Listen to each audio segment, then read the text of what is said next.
What's this now? This is elder, right? Yeah, elder. This is fantastic. So the flowers in the spring, those kind of creamy white flowers in the spring are edible.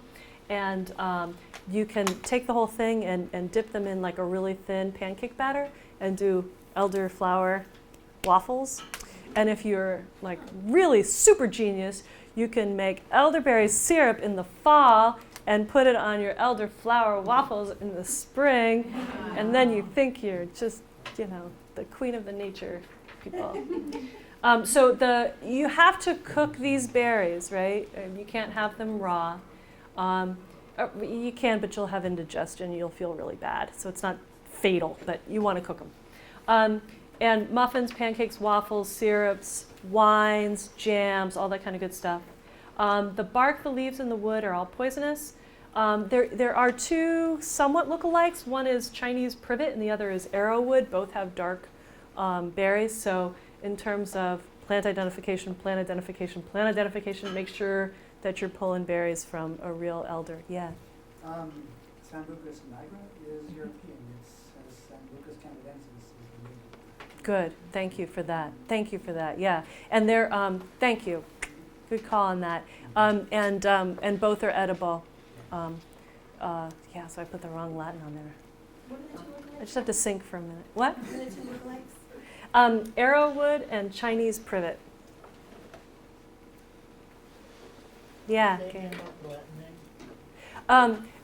So this says Sambucus nigra, which is the European version. There's a Sambucus canadensis, which is the native. My bad. Are they both edible? They're both edible. Yeah, they're both edible. Does somebody?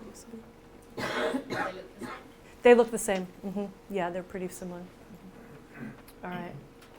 Cures what ails you. So here's another recipe. So you fill 1 quart canning jar with 1/3 to a half full with fresh elderflower berries. It says elderberry, but it's elderflowers. Add a tablespoon of sugar. Add 2 shots of triple sec. And then you fill to the top with vodka. You seal the jar tightly.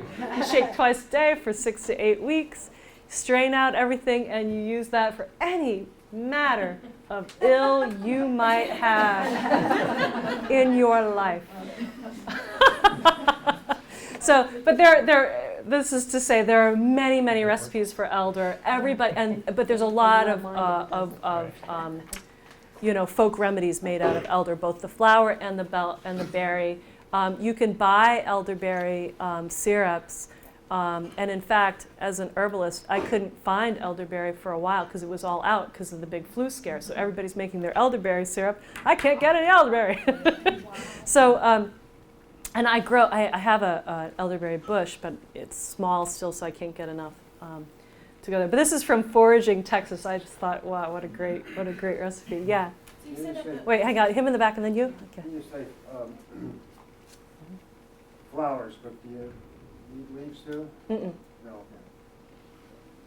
Don't eat the leaves. Don't eat the leaves. Don't eat the bark. Don't eat the root. But Just the flowers and. What's the difference between the berries and the flowers?